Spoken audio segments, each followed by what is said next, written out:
Welcome. You want to be happy? Well, it's a process you can master like anything else. My 5-point nuance wellness technique will give you a framework for how to find your own happiness. There's nothing more important to me. It's my most treasured goal. So let's start with number 1.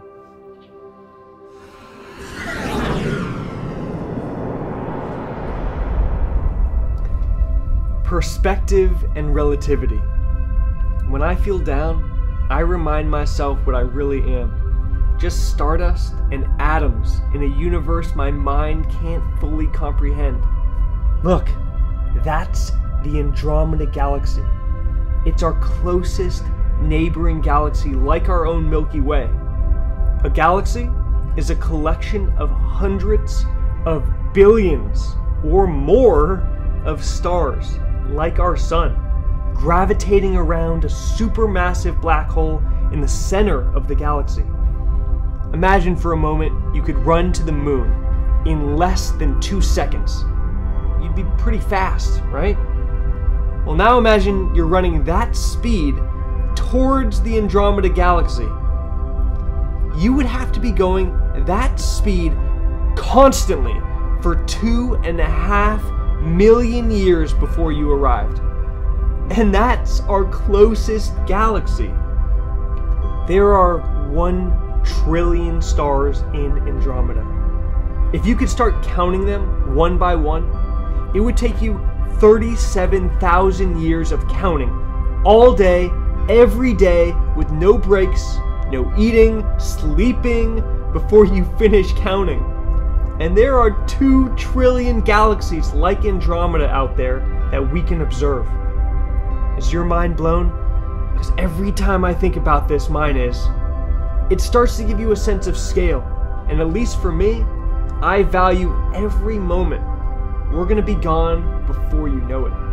And it makes me feel more connected to our small little Earth and the people living on it. We're a family, however dysfunctional.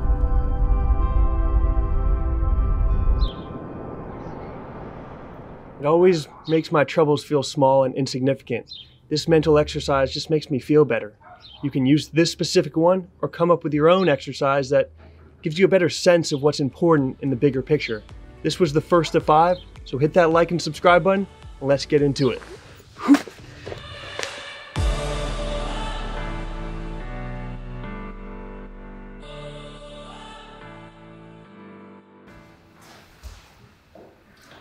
I think of happiness like this. Having happiness involves a mastery of processes that we have to practice, like becoming a YouTuber, which is extremely challenging.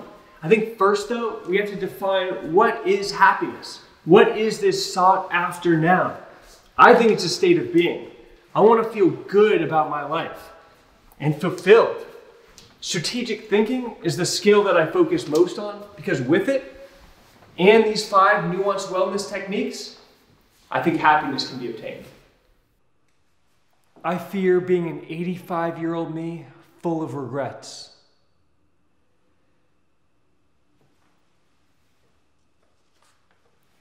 Did I live a good life? What mattered the most to me? What would I have changed? I wish I had one more shot.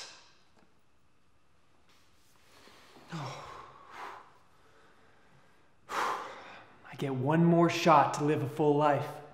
I need to focus on what's important. To accomplish my good life, I need point number 2, which is to be financially secure. Investing in a life well lived means taking control of your finances. The reason we're here in this vacant 4-unit apartment building, besides getting to spend time with my Buddha, is to show you one of my investment properties. Residential income real estate can be a great way to gain wealth and have independence to do what you want with your time. This property can give me an income stream by renting it out, or I can sell it to get a lump sum to invest further. The point is to have financial flexibility, and based on your goals, you can decide how to use it to fulfill your life. Passive income is great, but I prefer financial mastery and wizardry. You can learn all about that in my other videos. This study by psychologists at Purdue University found that a $95,000 a year salary for an individual is ideal for life satisfaction, and at least $60,000 to $75,000 for emotional well-being. Again, this is for individuals and would need to be higher for a family. I think it's good information to have and understand so that we don't find ourselves constantly wanting more and more money. But there is nuance that we shouldn't leave out. Where that money comes from makes a big difference. If it's a miserable, life-sucking job earning you $120,000, that salary won't help much. However, if you're making $95,000 from investments like this, you can spend your time in more enjoyable ways. Like focusing on your passions, which is number 3. And we've all heard this one over and over again because there's truth in it. What is life but a collection of moments? I focus on moments that give me joy and fulfillment. And where do we spend the most amount of time? Work. Like I said before, having money, if you're miserable, doesn't mean too much. Follow your dreams and wealth will follow. Hopefully you have a work-life balance and make time for hobbies and experiences like traveling. I used to travel a fair amount before our strange 2020 event. Plus, experiences like going to the theater, playing sports, eating out bring me so much enjoyment. I try not to get locked into only thinking about business. It's all about priorities and time management, and there are too many people out there who have been absorbed by work and don't have any balance. Even if you're passionate about your job, make the time to explore all that life has to offer. Being in a box is limiting, so open it and dabble in new experiences that might become new passions. This building has 4 vacant units. I'm spending $16,000 a month from building expenses with the mortgage. That's cash that just evaporates every single month. It's extremely stressful, and I do everything in my power to prepare financially for moments like this by having cash reserves. And yet, it still is nerve-wracking. But these emotions are part of life, and I don't want to get rid of them. My 4th wellness point is emotional understanding and control. For many years, I buried my emotions deep down. I thought being sad and anxious were weaknesses. I tried to become robotic and focus on low bursts of emotion because I didn't understand the power of emotional balance. I ended up becoming numb to most feelings, and it took this numbness for me to search and find a solution. All emotions are useful to us, and when we have balance, we can feel a deep sense of fulfillment and happiness. Sadness, pain, loss, love, laughter all flow together and are a part of the human experience. Losing a loved one can be excruciating, but it's a sign that you experience love.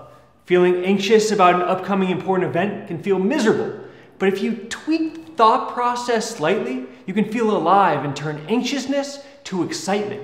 And that's because these emotions flow into one another and morph based on our thoughts. Stress pushes me forward and can create momentum to help come up with new ideas.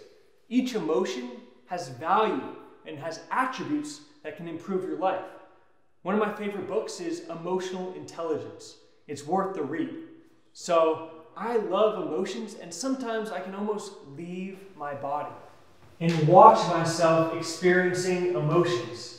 One of my favorite memories is when I have the most intense emotions possible.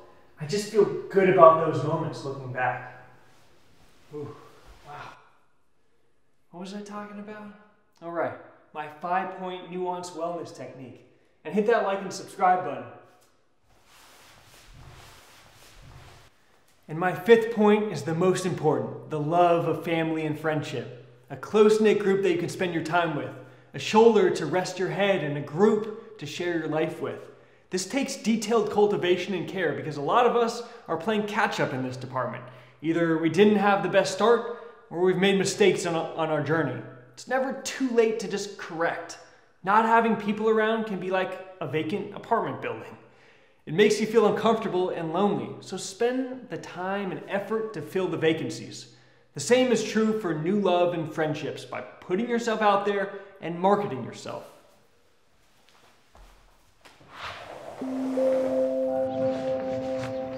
And remember my 5 points: perspective and relativity, financial freedom, follow your passions, emotional control and understanding, and love for family and friends.